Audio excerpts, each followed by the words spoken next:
Good. Welcome to Okay. Name and Occupation in Depth. Today we have Nathan Bishop MacDonald on the show, a musician from Cape Breton. Come and learn all about the Celtic culture and how it came to Canada.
My God, it's been a long time.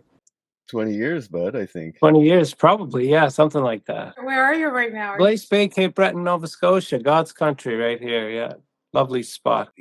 And everybody there's in Ottawa except Andre, who's in Europe, right? That's right. Yeah. Right. I was there. I got the privilege to go there, like, I don't know, like 13 years ago. Me and my partner, we went there for a week. We camped in Antigonish, and we did the what do they call it? The loop? The Cabot Trail there. The Cabot Trail, yeah. Yeah, like 5 times or something like that. It was so beautiful. Wow. Yeah, the Cabot Trail's beautiful. I'm lucky that I have a regular sort of venue that I play along the Cabot Trail. A place called the Celtic Lodge. In the summer times, I play there, and a lot of people coming through the trail like to stay there, and it's a nice little resort, and it's a great place to share my music for sure. One of the many nice places to play here. That sounds like heaven. I've seen that place, and what a view from there. Yeah, and it's famous. The golf course is amazing there, by the way. The Highland Links. Yeah, we have three of the top golf courses. I wish I was a golfer. I mean, I'd be in golfer's paradise here. And the other thing I want to take up is fly fishing, because we have some amazing salmon fishing here. Yeah. And so it's making me want to reevaluate my hobbies. I'm spending all my weekend moments with a guitar in my hand. Pass that bottle of whiskey and the scarf with my true love's perfume. After each sip of the whiskey, I whistle her favorite tune. Let my hair and my beard grow. Watch every phase of the moon. When I sit and I pray, the Lord take me away to be with my Katie Baldu. The music here is very vibrant, incredible music scene going on. And unique too. And I found too, I didn't know that, but the other side of the island is more French. I wouldn't say the other side of the island is more French, but we do have a couple of Acadian communities that are strong. So I would say that the west coast of the island for me is very Gaelic for the most part, but it's bookended by Acadians on either end. So at the top, you got a community called Shetty Camp, and all the little communities just outside of Shetty Camp there. That's very francophone. And then down on Ile Madame, which is in Richmond County, down closer to where the causeway meets the mainland. There's a little place called Ile Madame, and there's a lot of Acadians there. There's a few other little pockets as well. So we do have this place was French first. So we have a remnant. Well, obviously Indigenous first, but in terms of colonial settlement, the French were the first major group to build and colonize. And so you were born and raised there, right? That's right. Yeah, I'm living on the property that I grew up on. That's so cool. Cape Breton had a big impact on me going there and seeing it. It's pristine, like wilderness, right at the edge of like civilization. Like there's something about it that was magic. Yeah, But we're the start, not the end. This is where the continent built out from. that's right. That's That's true. right. The I history's like there. it. I That's even fun. went up to all the way north to what's the? It was like a weird town where everybody had the same last name. Meat Cove, maybe. Yeah, Meat Cove. I went up Yeah, there. it's It was beautiful up beautiful there. though. Yeah, they Yeah, have very. a little campground up there and a lovely beach, and yeah, it's super cool. But a few years ago, before they fixed the road in, I drove in and it did quite a number on my shocks as I was trying to drive up the Yeah, bumpy road it's and winding around the side of that mountain. Oh the no. 4x4 is recommended up there for sure. Yeah, So absolutely. from Cape Breton, and you made your way to the you left for university and went to Ontario. That's right. Yeah, it's a pretty common story. Our biggest export is probably people from this island. I think a lot of people have been moving home now that work changing, and you can do things remotely, and a lot of people are trying to come home. But certainly, when I finished high school, I actually got a scholarship to go to the University of Guelph in Ontario. We're the merchant marine, and we sail across the sea as the U-boats torpedoes hunt for hulls that they can reach. We will brave the rugged ocean, blistering winds, the start of ocean, but we'll keep steaming till our cargo's on the beach. It was interesting. I moved to the Byward Market. I finished university. I moved to the Byward Market, I was in Sandy Hill actually, but I was nice. Oh, you I, lived I in was Ottawa. yeah, Yeah. for years. And Celtae was based in Ottawa. So when Oh. I so what happened was my brother was going to law school at Ottawa U, and he invited me to move in with him. When I finished up at Guelph, I didn't know where I should go. I really didn't have any opportunity to move back to, and wasn't really ready to move back to my parents' house. And my brother said, "Hey, like my roommate's moving out. Why don't you take his place?" And if you live in Ottawa and you've ever tried to get government work, you know Mhm. that the process is a bit arduous and it takes a while. And Oh yes. so I French was test. handing in a lot of applications and you know trying to jump through all the hoops. But my brother was like a student trying to support me with no money, right? So I Really? was I was walking down the street and there was a fiddle player on the side of the road and um, in the market, and he was just playing by himself. And I said, "Hey, do you want me to go get my guitar and chord along?" And he said, "Sure."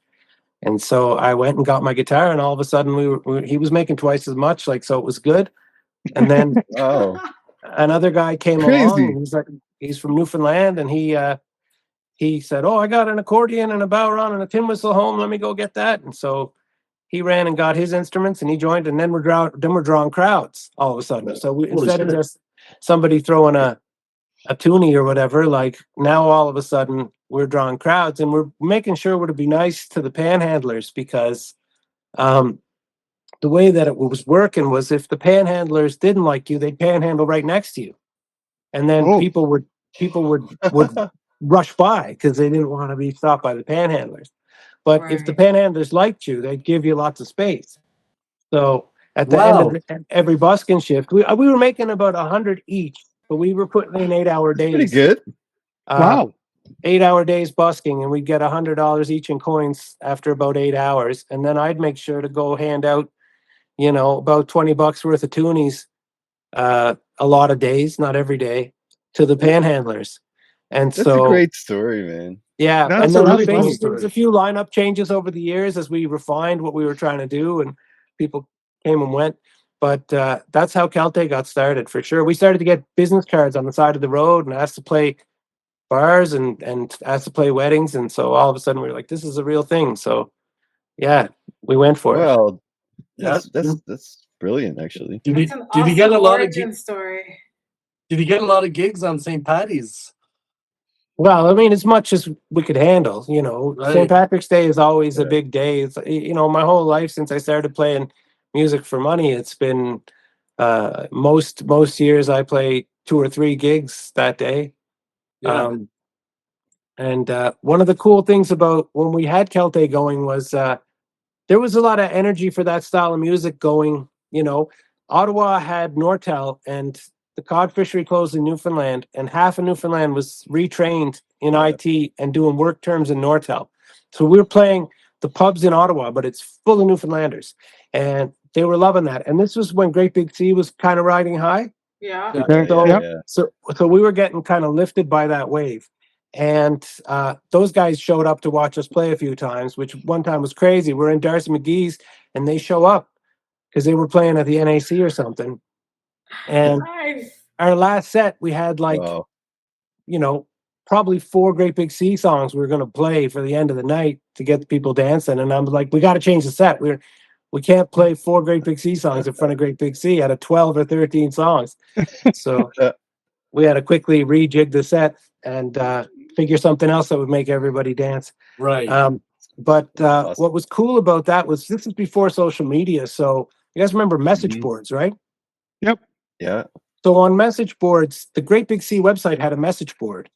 And so fans of us who also were fans of Great Big Sea started talking about us on the Great Big Sea message boards, such that when we went on tour and we were playing in places like St. John's or Regina, Saskatchewan, they'd have packed house on the strength of Great Big Sea's fans. So shout out to Great Big Sea, because we were doing our own thing, but definitely like the cross-pollination of their fan base and the fact that they were cool enough to sort of show up a couple of times too, and kind of gave us a check mark,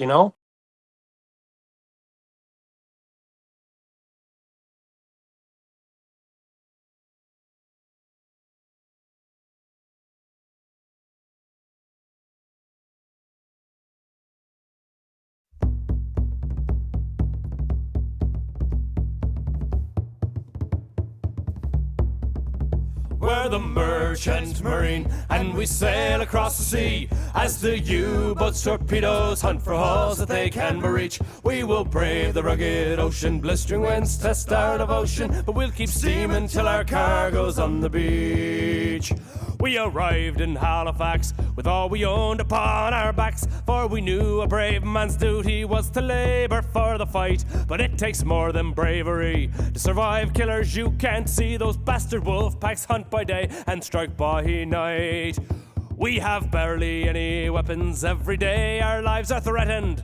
And if we die, the Navy sends no pension to our wives. Winter on the North Atlantic is hellish cold and frantic, for the sea alone's a challenge to survive. We're the merchant marine, and we sail across the sea. As the U-boats, torpedoes hunt for hulls that they can reach, we will brave the rugged ocean, blistering winds, test our devotion, but we'll keep steaming till our cargo's on the beach. In the war of Hitler's visions, the Allies would get no provisions. Total war was his decision, sinking ships not built to fight. The finest liners of our day are now painted battle grey, but the 2 small guns they mounted caused no fright.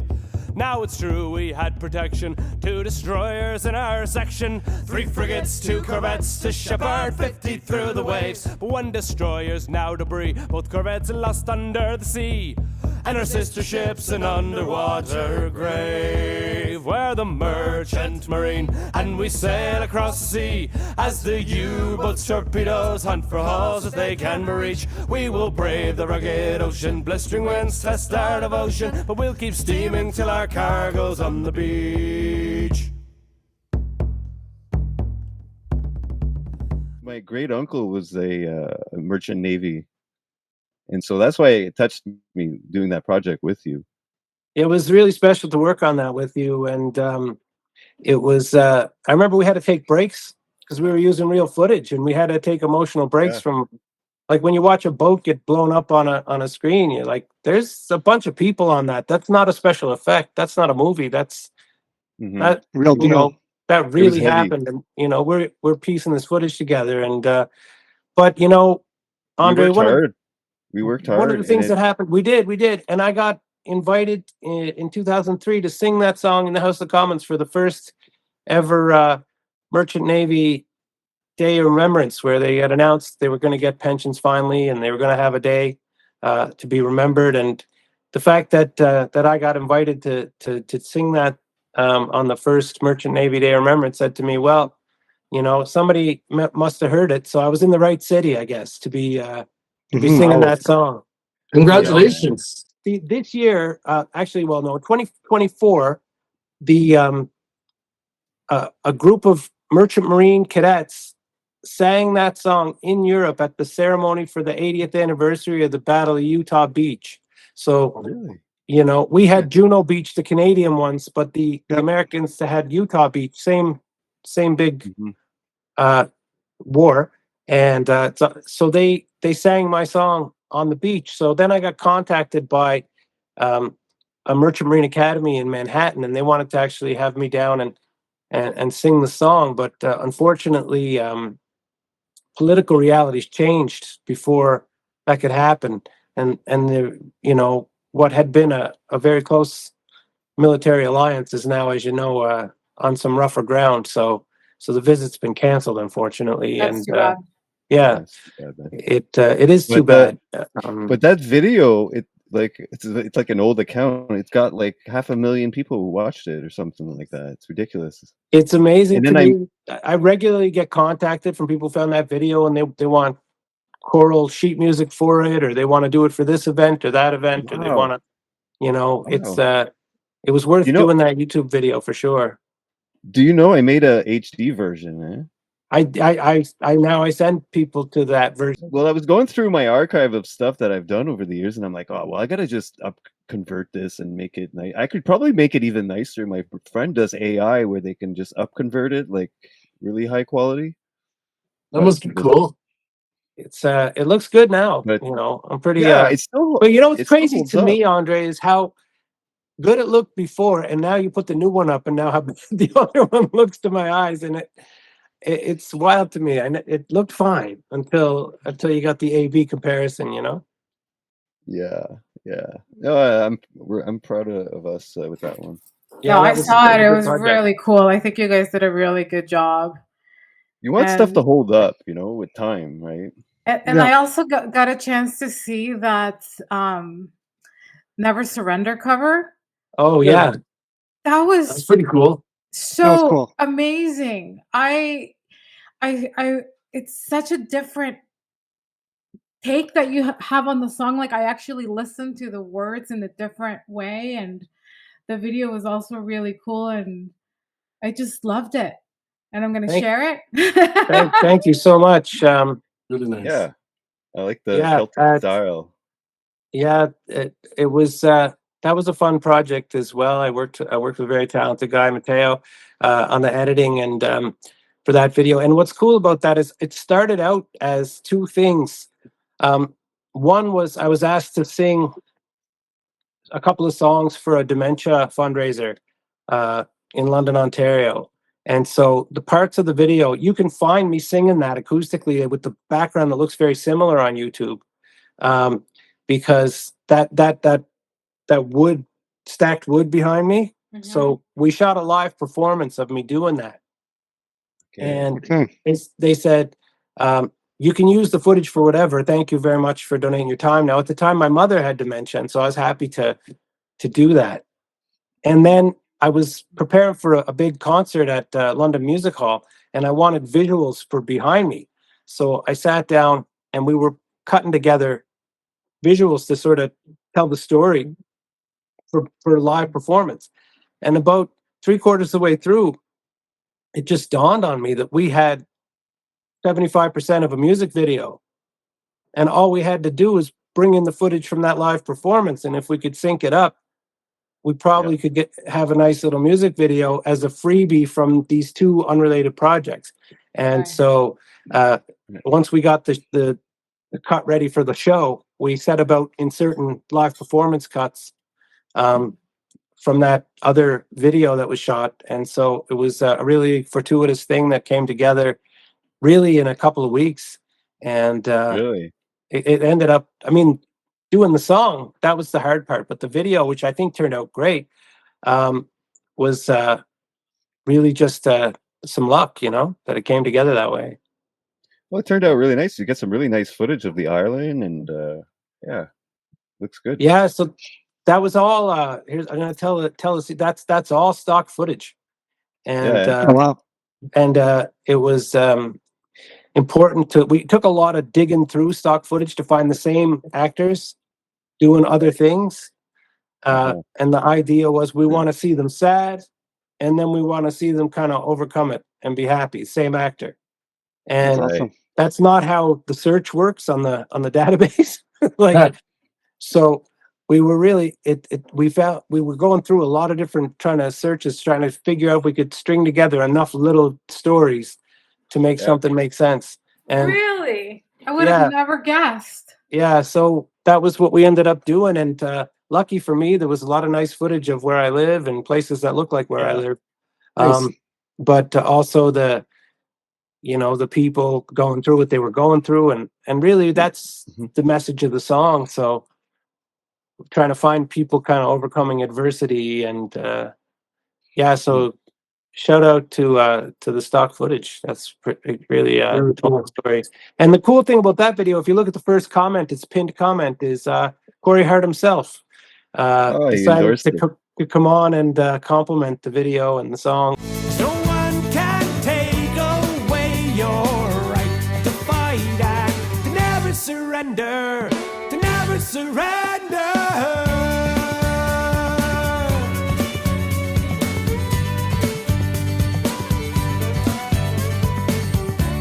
With a little perseverance, you can get things done.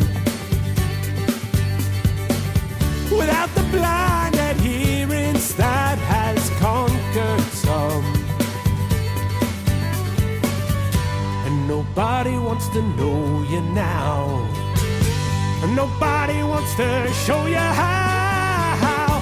So if you're lost and on your own, you can never surrender. And if your path won't lead you home, you can never surrender.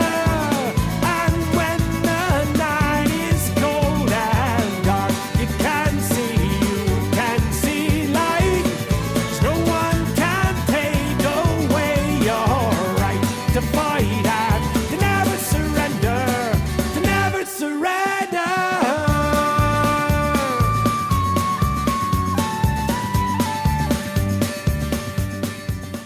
How did you get into music? How did your parent, like, was it in the family? How did you take lessons? How did it happen for you? I mean, this is a very musical place, right? And the culture here is super musical, and music is respected here.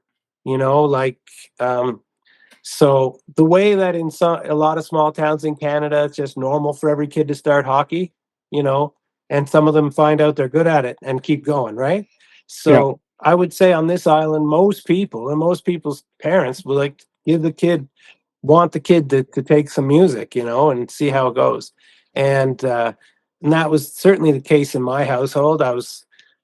I think 7 when I started guitar lessons. I think I was 10 when I started piano lessons. Okay. I was in youth choir at 12. I Okay. was in the school band in grade 4, so probably 9. I was doing music in school band. So, and then I was playing snare drum in the pipe band in cadets, and so I was joining Okay. bands by my teens. I was getting involved in different musical things, and basically during those years, if it was music, I was interested, and I tried a lot of different styles, everything from musical theater to grunge to hip hop. I was Oh, interested. Okay. I wanted to be involved, and that's how I sort of found my voice over the years. Was by being open to trying stuff, and I think that while I definitely have found that me and traditional music make the most sense together. Um, what makes me me is all the other ingredients, and being a product of my own generation, and so within the tradition, it colors how I sound, I think. very Yeah. cool. And you mentioned you have a record coming out? Well, I'm just starting to track it. I've written it, and I've got some studio. I mean, I've got this, but this isn't really sound treated or anything, and you can hear the furnace humming away in the background. So I booked some time to go in and lay some beds in a great studio here on the island, and so I'm going to be picking away at recording the next one. Excellent. Is So how long? Ashley McIsaac, is he from Cape Breton? Oh yeah. He is, eh? Yeah, he's from a little place on the west coast of Cape Breton called Craignish. Oh, that's cool. Yeah, and Have you met we him? also have the Rankin family and and Natalie McMaster and Buddy McMaster and Rita McNeil and Oh, wow. Yeah. Matt Minglewood and a whole host of artists have come out of here. Yeah, Not Incredible. only Celtic artists, but especially Celtic artists. But we've had Right. some a lot of other genres as well. Music's Have you a had big the thing here. privilege? Have you had the privilege of meeting a whole bunch of them? Oh yeah, well that's the way this place is. You know, Oh, it's, so cool. That's it's fun. not that big a place, and you know, music circle here is even smaller. So one of the coolest things about the genre of music that I spend most of my time playing is that, you know, you get to jam with your heroes. You get to meet your record collection. It's not the case in every style where you can just be at a Celtic festival and, you know, some legend ends up at a session afterwards, and you're in a session just playing with this person. After Ottawa, I decided to try my luck in the big smoke. I decided to try Toronto. One of the funnest things about that place was this: they had an open mic every Sunday in Kensington Market at a place called the Supermarket, which was not your average open mic. It was all really serious artists who were trying to make a name, and they had Tony Rabelau from a band called Joy Drop was one of the hosts, and he did that with another great songwriter, Steve York, and then they basically full back line. So you had drums, bass, and the house band was killer, and the sound mix was great, and the lights were great. So instead of just, you know, a stool and a guy with an acoustic guitar, like you'd see R&B acts, you'd see soul acts with horn sections, you'd see, you know, I'd bring up you know, play with a fiddle player and piano player, you know, and so that was a lot of fun. But the thing about Toronto, which was rough, was that there was a lot of people trying to get the gigs to the point where in some places they wanted you to pay them to play there. You know, like the bars were Oh, wow. like if you wanted to do your own stuff, you know, or you're playing a bar but you're not getting paid, but you can hand out a jug. Like they won't put a cover on the door, so you're basically playing for the beer jug. Which is tough when parking is $25. You know what I mean? That's right. Yeah. And you're coming down and you're playing in a room that maybe holds 25 people, and you know, you're handing out a pitcher to split between two acts, you know. And so some of that was a little bit rough, and so I started sticking to doing more trad work. I built a studio while I was in Toronto, and that's where all the gear came from, but I actually had the space treated and everything, and I worked with some people and started my sort of journey to become an engineer at that time, and so, but really, Did you enjoy it? Toronto. Did you like that, doing the producing, being on the other side of it? Well, it's certainly. I'll add to that. I went back to school during COVID and actually got sort of certified and got Oh, really? got proper schooled in it, and it's something I really do enjoy. But you know, back in Toronto, it was pretty good, but it was never like I found, unlike Ottawa, where you know you can make a lot of noise. There was a lot of stuff going on every night in Toronto, and it was pretty hard to get above the din, and it was also tough to make people leave their neighborhood. Where out here and in Ottawa, like there are festivals, there are a lot of things that really want to celebrate the trad music, and there was certainly a vibrant little subculture in Toronto, but you know, it was harder to get above the noise, I'd say. And then I ended up moving down to London, Ontario area, St. Thomas, and then London.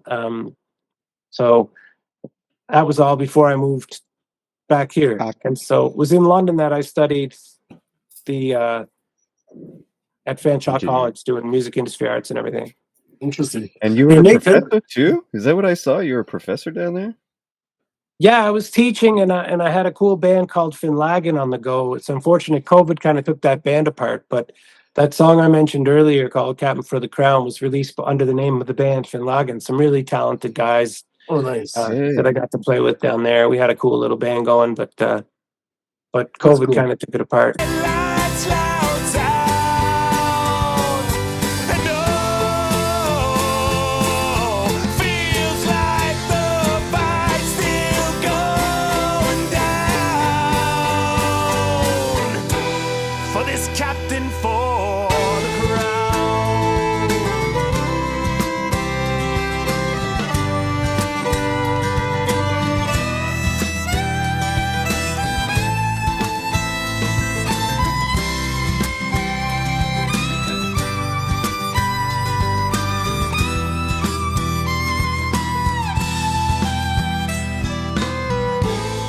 I once felt so vital, now I'm suicidal. That damn lyrium has got my hands feeling numb. There is no escaping, so I'm self-medicating, and my horrors I'll drown with the captain or the crown. I was teaching at Fanshawe College, and then I saw this program, and I was like, I think I want to be a student here. You know, I've been teaching for a couple of years, and I was like, man, these guys who are running this program, that guy got nominated for a Grammy. That guy's got a job. Wow. Like, so one Yeah. guy, Dan Broadbeck, they- he got a Grammy nomination for working with the Cranberries, and then you guys know The Pursuit of Sure. Happiness, Yeah. Mo Yeah. Berg. Yep. So Mo Berg was one of my production professors, and then this great guy Mike Roth who signed Our Lady Peace and Chantal Kriviatzik. There's a big hub there in London, right? Oh, Yeah, Music industry? there's 3 music schools, right? There's OI Art, which is an audio engineering school. There's Fanshawe College, which has music industry arts program, and then there's Western, who has like a classical music program. So they do produce a lot of music, and Fanshawe was one of the earliest sort of programs of audio engineering, really back in the early days of soundboards and multi-track stuff. They opened the program pretty early on, and Wow. guys like Terry McManus were really active in putting that together. Late great, rest in peace, Terry McManus. And so yeah, Canada's got a lot of really cool little pockets of people who do a lot of work to make the arts happen, and to make, I've been lucky enough to be around a few of them, and I can't wait to see more of them. right. I'd like to spend a little time out in Winnipeg, because there's been a hell of a lot of good music come out of there, and I haven't. This is true. I only spent a weekend there so far, so Yeah. While you were here in Ottawa for 8 years, did you ever go to the Fiddle Fest in Pembroke?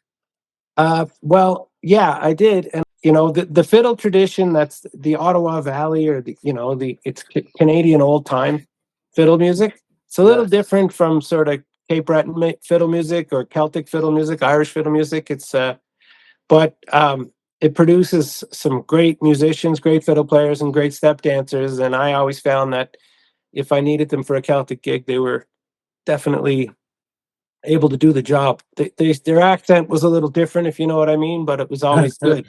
So, what is the history of Celtic music? Can you tell us? Like it's Scotland, but it's also Irish too, I believe, because it's Celtic.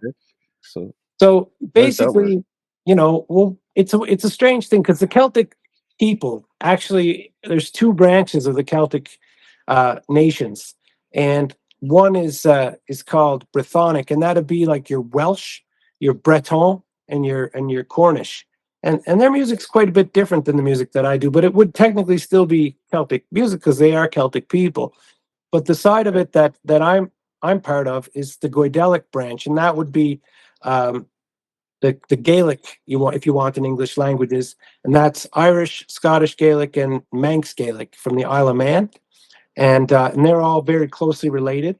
Those other languages like Welsh and Breton are a little more distant, so they're 2 branches of the same family. And what happened is, there's some debate among scholars about whether Scottish Gaelic and Irish Gaelic or Gaeilge evolved at the same time along the western fringe of those islands, or if there was a kingdom, an Irish kingdom from Ulster that established itself in Scotland. So that kingdom was called Dalriada, and it went from Ulster to Argyll. Argyll means the landing of the Gaels. And so Okay. the conventional idea is that Gaelic spread out from that kingdom, and eventually it covered much of Scotland. The previous language in Scotland before that, or languages, would have been Anglo-Saxon. Pictish. No, the Anglo-Saxons Oh. came later. Yeah, Pictish that's later, right? is another Celtic language, but people don't have much of it. So there's a lot of supposition of what Pictish sounded like. There's just a couple of stone inscriptions. Okay. So And how old are we talking? Like 2,000 years, 1,500 years? Gaelic is very, very old. Yeah, like we're talking Yeah. about, like I think Dalriada was like Pre-Rome, right? year 500 or something when it Okay. moved from Ireland into Scotland. So ancient Irish, if you want, as the origin language of all the Gaelic languages, or Gaelic language, however you want to say, that's coming on 2,000 years, I would say. And there's this particular approach to music that in Ireland and Scotland, there's a lot of overlap between those two music cultures. They're not identical, but there's a shared, we steal the best tunes from each other, is the best way to say it. But we do it, we play them with our own accent. And so that's the Scottish and Irish side of things. Now, in a bunch of people got cleared out of their homes in the Highland clearances, right? They were burned out of their homes and forced to leave. And that's in after the 1745 Jacobite uprising. There's a big crackdown on the Gaelic world by the crown. And then, so some people leave then, and then in the generations that follow, they pass a lot of laws. You can't, in the original days of the clans, your wealth was how many men you could raise to fight. And if you think about it, it's like a bunch of little kingdoms, right? And so what the crown did was say, no, like, I'm going to divide this land up into lots and charge you tax accordingly. And you have to figure out a way to pay that tax on all your lands. And if every generation, we're going to take estate taxes from you. So, and by the way, the leaders of your clans have to study in the South. They have to go to school in English language institutions in the lowlands of Scotland or in England. And so in a couple of generations, the leadership of the clans no longer spoke the language of their own people, right? Yeah. And now they have their best buddies from private school are all English people. Yeah. And so they get cut off from their own people. And that leads to this tax burden, and they're trying to fund extravagant lifestyles in the South. They find out that there's this sheep that gets bred in France that can pretty much eat anything and survive anywhere, and it provides nice soft wool. And it's called the Cheviot sheep, or Cheviot. And so they bring that over to Scotland, and they decide these people are in the way. So at one point, having a big clan was major mighty. Now they're just superfluous. So they literally started burning people out of their homes and forced them to leave. That's And crazy. a lot of the people that left came to Canada, and a lot of those people came to the Maritimes, especially Cape Breton. And When did your ancestors come? in the early 1800s for the most part, depending on which branch of the family I want to follow. My father's direct family is 1804 from the Isle of Lewis, but this happened to many branches of my family about the same within the same sort of 40-year time period. Okay. So it's late 18th century, and it went up until about 1850 that this was happening. So we would continue. So a lot of Scottish Gaels came to Cape Breton, To escape. and so when they got to Cape Breton, they landed in uninhabited communities, and all their neighbors were Gaels. So really, up until the First World War, like Cape Breton was as Gaelic as Quebec is French. the bigger cities, it wasn't as much. It was a bit of a mix of people coming in for work in mines and mills and whatever, and steel plants. So in the city, English was the language everybody could agree on, So when your family came in off the farm, if they came from Shetty Camp, they started speaking English. And from French, if they came from Mabu or Iona, they started speaking English, if they went into the mines. But that happened a lot more recently, right? But for a good 100 years, they kept the language and the culture alive. And the music is the language, and the music of these people are intertwined. The way that you can hear the rhythm of the language in the tunes. It's like if you hear if you hear diddle da da diddle da da dum diddle da, that's the stress of the language. So Kimber hash if smission not and don really me on an Ellen Cape Breton agus have a forach on English Bay, right? So you hear that. And so if you're listening to the way that it goes in and out, and the little clip in the long and the short, so you get to something like a song, like if you could hear it and in the kakapruakasavullandu, and in the kakapruakasavullandu, right? So that's that's the language. And when you hear the fiddle music or the pipe music, you can hear that the rhythm of the language is in the music. Right. And so And one of the reasons too. why musician and the music side always want to try to learn to step dance and try to learn some of the language is that it's going to come in the music playing a little more authentically if you have those things, like if you've danced to it, and if you can sing the tunes and understand how the language goes, it helps a lot. So basically, at a certain point, the music industry is trying to market Irish music, and Scottish music and Cape Breton music, and what do we call this? It's all pretty close to the same stuff, We're going to call it Celtic music because they all call themselves Celtic, and we need to put it somewhere in the record store, right? So it's and that's fine. It's true, but it's no label is perfect, right? When you're talking it's inaccurate. Nothing could be I have no better answer, you know what I mean? Yeah. But like if you have a guy from Breton playing a bombard, right? He's playing Celtic music, but me and an Irish guy both played jigs and reels, Like we both play the same kind of dances. We might not dance the same dance to them, but we play the same kind of tunes. If you listen to Welsh music or you listen to Breton music, they have their own tradition of different kind of dance tunes and different rhythms, and and that would technically be Celtic. Even Galicia, Spain, is technically Celtic music.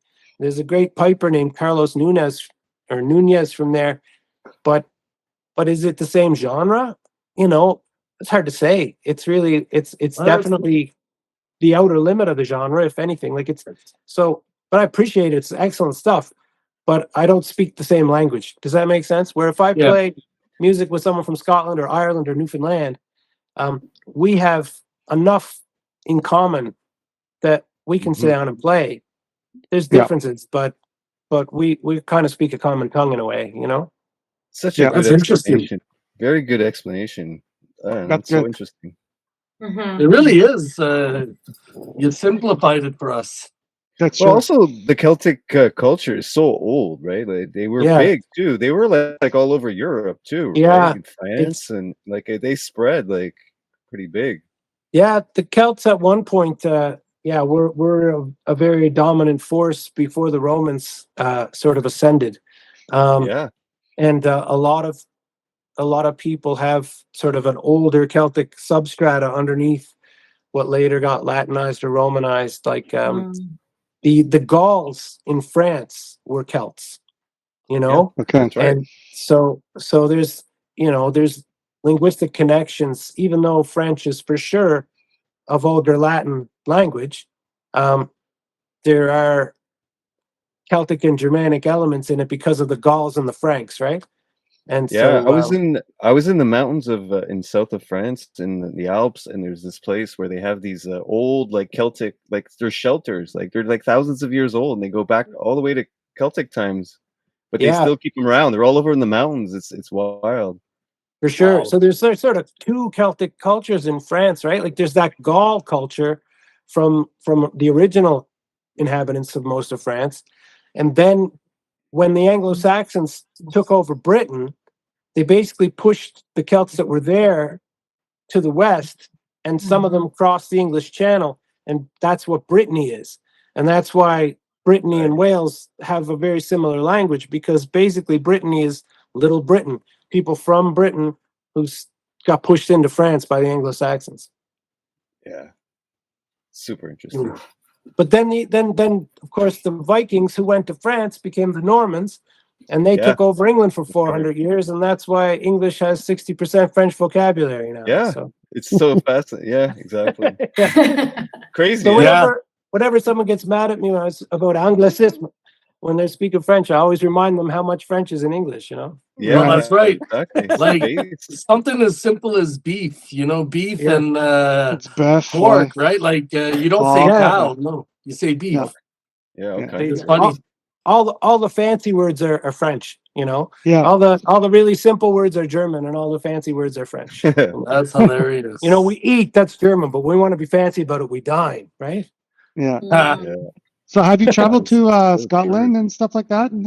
I have. I was lucky enough to go to the Highlands before the pandemic, and was in Inverness, and I checked out the site of the Battle of Culloden, and I was there at the 300th anniversary of the Battle of Glen Shiel, and I was at Museum of the Highlands and on Skye, and played a gig in Portree and on Skye, and so it was. What a great country, yeah. It was lovely to go there, and it was very interesting because the part of Scotland I went to is the part of Scotland where most of my ancestors come from. Okay. And where, if I was in a big city, in like Glasgow or Edinburgh, for them, I'm a Canadian, period. You know what I mean? I'm not from their country, and why would I care, or why would I consider? You know what I mean? Yeah. And I understand that worldview, and there's something I understand where they're coming from. But in the Highlands, people knew us. They knew Cape Breton. They met people from there. They had family who'd been there.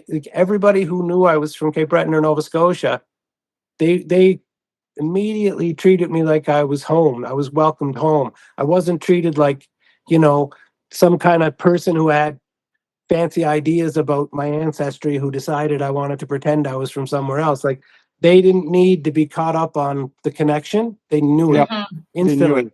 And they had met other people, and everybody I met was very, very happy that I was there, and happy that we were fighting for the language and the water. I love that. Yeah, so I don't fault people from the big cities for looking at nationality and ethnicity in a different way. And the people who are part of the country are the people who live there, not the people whose family moved away hundreds of years ago. Like, I understand what they're saying, but also, I know what culture I come from, right?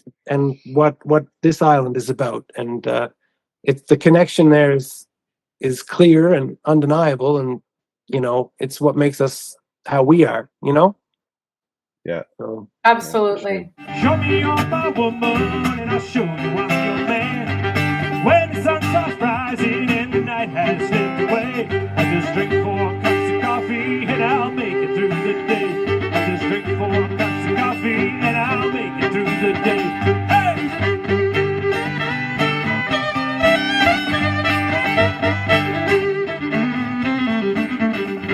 I know that in the morning I'll be sleeping on the job. The boss man will come calling me back from the land of Nod. I know I need this gig, babe, and I just can't screw it up. But now your breath is short and heavy, I just got to feel your touch.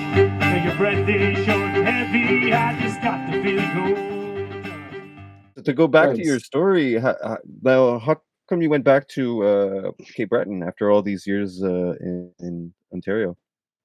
Well, it was a few different reasons coming together at the same time.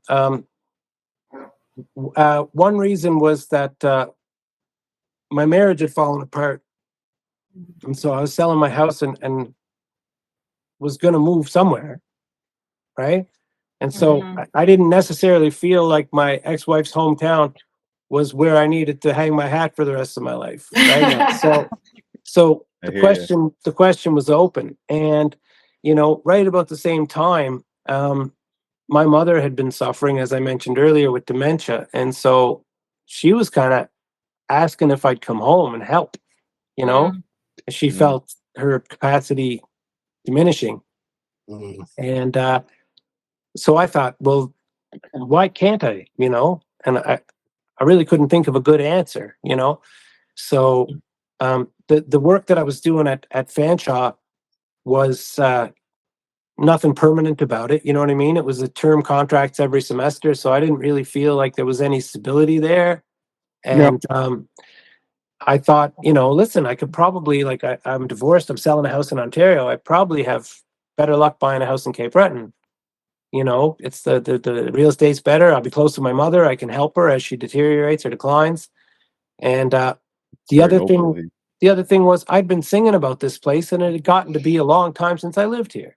And I started to think that, maybe if I'm going to be an ambassador singing music from this place and this experience, like, I should go live in it again. Yep. 27 years is a long time to be away from a place. Yeah, reconnect. And And we so- get new inspirational too, right? Because you lose that, even the smell and stuff. So Right. Yeah. So I thought it was time. And so I came home, and I was sort of shopping for a house close by, but what happened was my mother's condition deteriorated a lot more quickly than expected, and she passed a year after I moved home. And so I Sorry to just hear this. thank you. Yeah, sorry. But I just ended up buying out the other beneficiaries and Okay. staying in her home. And so that's where I am. That's Nice. Keep the awesome. house in the family too. Keep the house in the family. Keep the history. I think that's Exactly. great, man. Yeah.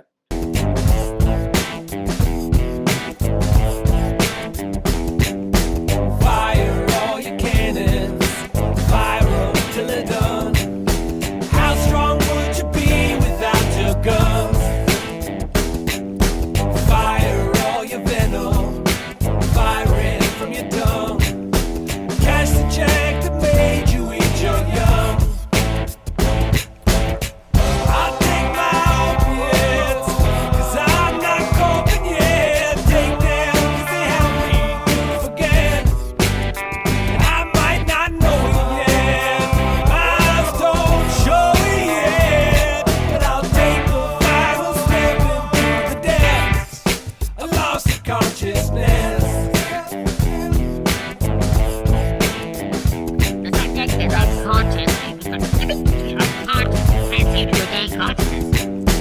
Fire all your missiles, when will it be done?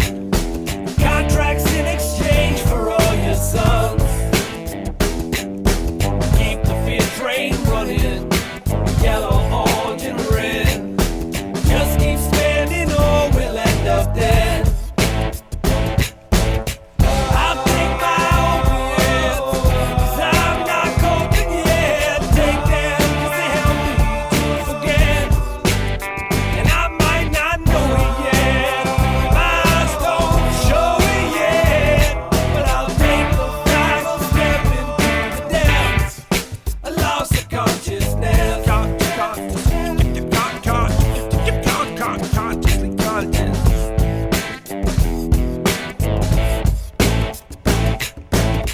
Oh no, you know what you know, you really played your part. Cynically, they'll label me another bleeding heart. They'll suck you in, they'll tuck you in, they'll sell you every sin. Keep you from action with every distraction. But I'll take my opiates, 'cause I'm not coping yet. Take them 'cause they help me to forget. And I might not know it yet, my eyes don't show it yet, but I'll take the final step into the day.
What kind of food do you have in Nova Scotia? Like, do you have dulce, oatcakes? What do Seafood, you lots of seafood. seafood, lobsters? I know Nova Scotia like donairs a lot, but like, Yeah. is it Digby scallops and Well, yeah. I mean, if you like seafood, there's plenty of it around here. That's for sure.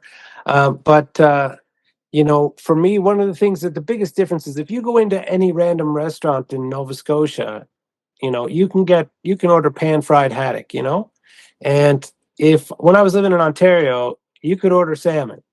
That was the yeah, fish that was everywhere. Mhm. You know, if you were out somewhere and you want to fish, probably was going to be salmon. They might Right. have a yeah, second thing, but they you know what I mean? It was going to be salmon was the go-to. Nova Scotia, it's pan fried haddock. And I've had it a lot of different ways, and everybody does a good job, but everybody does it a little different. But it's always good fresh fish, and I'd say that'd be like sort of a signature thing that is a go-to around here.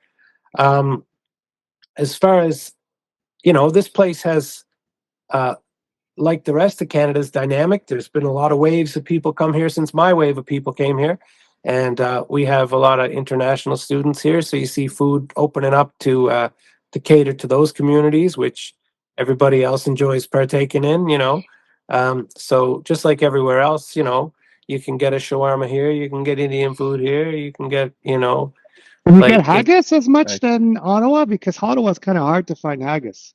haggis is an interesting thing. The Highlanders that came here weren't real haggis eaters. They ate a lot of white pudding and black pudding, and they Yep. ate a lot of bannock and a lot of like they have there's a lot of Scottish recipes. We have oat cakes here, but they don't taste like oat cakes in Scotland. They're a lot sweeter Here, and yes.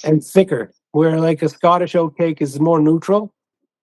Here it's pretty nice with a cup of tea. It's not quite a shortbread sweet, but it's halfway there. You know, and so there's a lot of different cuisine that you get from like you mentioned the donair like that. Here you have like a Turkish food that basically became a Nova Scotia cuisine because they invented a different sauce for it, and you know that's a popular thing in the Halifax area especially, but you can get it anywhere. When I was growing up in Cape Breton, you know the pizza here was absolutely unique, and I missed it very much when I went away. Um, and it's nice to be able to get Cape Breton pizza. Although some of my favorite places, when they people retired, and so you know, it's not quite as easy to get Cape Breton style pizza that the quality that I was used to as it once was. But there's still some good spots around. Awesome. Nice. That's interesting. Yeah. So now that you've moved back to Cape Breton, now you're doing the music. That's all you're doing now is music over Well, there pretty much. and I touring. I saw you went to Toronto, and so you're touring everywhere. It looks like. at Toronto, Ottawa, London on my last tour. Yeah, and I'm going out to BC in the fall. So basically, my I have some other stuff that I do, but music is the main focus for sure. I rent some rooms to students, which helps me do my music thing, and then I do music stuff for Parks Canada as well. So Okay. yeah, so I have a few different things on the go, but music is the main focus as always. You know. Awesome, man. It's great. You get to do what you love. Well, yeah, That's great. it's a real blessing. I've been busy since I got here, and you know, I get to more than anything, not just play the music, but like I'm getting better because I'm back. You Yeah. know, every Tuesday I go to a Gaelic song workshop with a wonderful vocalist and Gaelic speaker. I took a few Gaelic speech classes. I'm taking fiddle lessons right now with Kyle McNeil from the Baron McNeils. Okay, Mozart or Beethoven? Uh, It's a Great tough one. question. Mozart's probably better, but I think I dig Beethoven more personally. Mm, I think cool. if I was going to say who had the more of an impact and who's the greater prodigy and whatever, I'd have to say Mozart. But yeah, Both good. Beethoven for me, I still listen to the Moonlight Sonata every time I want to relax. So Yeah. I gotta say Beethoven as a personal thing. Digital or analog? I gotta say both. Yeah, I gotta say I good can't. answer. I gotta Good say answer. both. They both. I got a record player over there and a digital audio workstation behind me. Yeah, it's Yeah. amazing what you can do now. No, I hear you. Producing or performing? Oh, performing. Performing is. I like producing, uh, especially the art side of producing and engineering. But there is another side of engineering, which is why won't this work? And I got to crawl under tables and start looking at cables and plugging stuff and unplugging stuff and chasing down gremlins in the, trying to figure out why things aren't how they are, who pushed what button the wrong way 4 days ago. That stuff really frustrates me. And so I really love it when it's all working. But the percentage of time that it's all working is much lower than one would think. So there's like a lot more troubleshooting involved than I like on the tech side of things. I love the arranging. When you say producing, though, when you say like producing of like actually deciding how I'm going to arrange a song in the studio, I really like doing that and deciding, we're going to have the drums come in here. I'm going to play a bass here. I think it'd be great if we had a Irish flute come in here. I love that stuff too, but there's nothing like performing. You don't have time to obsess about it. You can't dither. You know what I mean? In production, you're not on the clock and you can really get bogged down in decision fatigue. But when you're live, you just have to, do it. Yeah. Drum or violin? I know you play both. Okay, yeah. Ooh. If you had a choice on a desert island. Jeez. Well, I'm new at the Tough. violin, so it has that excitement of being a new challenge, but I'm way better at the drum, Yeah. I'm way better at the drum, but I think that I'd get bored of the drum. If I had to go to an island and I just had the drum, like after I'd get bored of the drum. The drum is a beautiful thing, but without other people to play with, the drum, loses its appeal after a while. But I think the violin has proven itself to be. I'm never going to run out of things I could learn on the violin. So I have to go with a fiddle. But I would say that if you wanted to hire me to play drum or fiddle, hire me to play drum. I'm better at that. Fun. Right on. That's fun. So, mainland Nova Scotia or Cape Breton? That's a gimme. No disrespect to the mainland, but Cape Breton is its own thing, and it's. I think it's Halifax? a beautiful thing. What's that?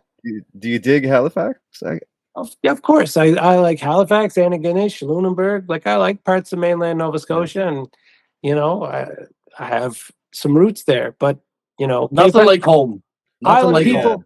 Island people are different. It's not. Island people are different, and this is an island, and we're our own thing. We got a national anthem, we got a flag, we got a tartan, we got it's an island, but it's like a nation. You know what I mean? It's I totally get it, and it's not like it's no problem. I love Nova Scotia and the mainland, and it's not like I have a hate against them. But if someone asks me where are you from, I don't say Nova Scotia, I say Cape Breton, and if they haven't heard of that, then they need to.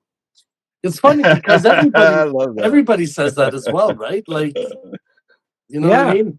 Anybody from Cape Breton will say Cape Breton and not Nova Scotia. That's right. Because we're our own. We used to be a separate province. We got annexed, and when was this? I don't remember hearing about this. So when Nova Scotia was the whole Maritimes before Confederation, it split into Cape Breton, New Brunswick, PEI, and Nova Scotia. And then a few years later, Nova Scotia re-annexed Cape Breton.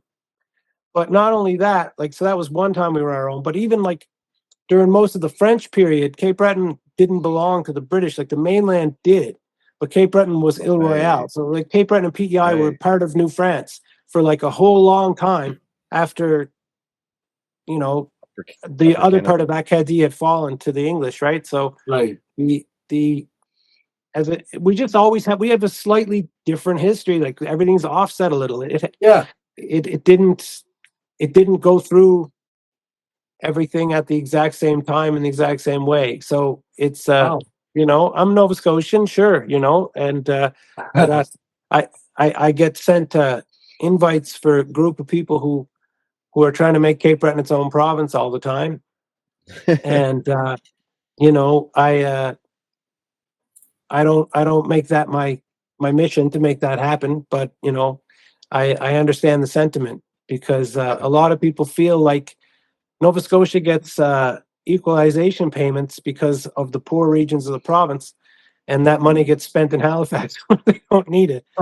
And and so some people are like, if we were a province, we'd be like PEI. We could use it a lot better, you know, like we could make the island's roads a little nicer for the tourists. But I believe it. I've decided to stay out of that political fight. You know, I see the point, but I also, like I said, I have roots and relatives on the mainland, and you know, Nova Scotia means New Scotland, and so I think this is the most New Scotland part of Nova Scotia. So there you are. I love it. I think so too. Okay, next part. Truth or dare? All right. Ready? You ready? I'm Okay. just kidding. We're not doing truth or dare. No, we're not doing that. Okay, Yeah. first thing that comes to mind. First thing that comes to mind. Canada, Home. USA, Betrayal. EU, Europe. Union. What do you think of the Dutch? Tall. Okay, Scotland, Roots. Bitcoin, Scary. AI, More scary. UFOs. Probably secret technology from Earth. That's what I think too. Our podcast. A lot of fun. Favorite cuisine? Meat wrapped in bread. Your comfort food? Mashed potatoes. Your superpower? Fast learner. Thank you, man. Thank you. That was bet. great. Very cool. Yeah, your Strat there. I saw a clip of it there. You were jamming out on it there. Oh, okay, a clip. Yeah. That Strat, I built that from parts. Oh yeah, did what? you? Hey. Yeah, it's all American Fender parts, Hey. but I bought them off eBay one at a time. Okay. And That's so interesting. it's a Frankenstrat a little bit, but if you looked at the serial number matches the body color. Like so it's like maybe they came off the same guitar. Like that's cool. Yeah, but the pick guard definitely didn't. But you know, and as for all the hardware, it's indistinguishable. So yeah, right. But it was a fun project, and it's a great guitar. Really, like it looks nice. I have a Gibson and a couple of Gibsons and the Strat, and they're all so different. And really, I haven't been doing a lot of electric gigs in recent years. But when you want a Strat, you need a Strat. You know what I mean? Oh yeah. Well, I'm a Strat guy too. Like my number one is a '93 Maple Sunburst, Maple Neck. You know, like Right. you know, you got other guitars, but that's the one that plays like butter, right? You know. Well, what I find is like it's like I compare, you know, a rapier and a chainsaw. Like I have a Gibson with two humbuckers. That's such a fat, full, gritty sound. Right. But if I want funk or twang or Right. you know, I don't want that. But when I want that, that's what I want. And so Yeah. you know, people, what guitar is your favorite? I'm like, the one for the job. Like, what am I doing? You know, Right. I got a 12-string acoustic over my shoulder. It's the perfect thing sometimes. You know, it's That's really. Oh, well, the acoustic is that always brings you home. It's always a grounding instrument there, the acoustic. Did you ever hear the old expression, how many guitars does a guitar player need? How many? Just one more, honey. Just one more. Just one more. I like that. Exactly. That's a good one. Really nice to meet you. Thank you Nice so to meet much. Did you want to promote something or something coming up, like some shows or whatever? Because I'm actually going to edit this pretty quick. I'm going to put it out. So maybe if you have like a tour going on, Your website. I just want people to follow me on social media so they can come see me when I'm playing in their area. Nathan B. MacDonald Music on Instagram, Nathan Bishop MacDonald Music on Facebook, and you can find me online. And I'll when I promote my shows, come show up. That's amazing. Real true pleasure, Nathan. Really Thank you very true much. pleasure. I really Thanks for enjoyed coming it, guys. on. Thanks for having me. spending time with us. Thank Thank you. you guys for having me. Have a great night. God bless. You You too, bud. Bye, Nathan. As well. Cheers. Take care, bud. Bye.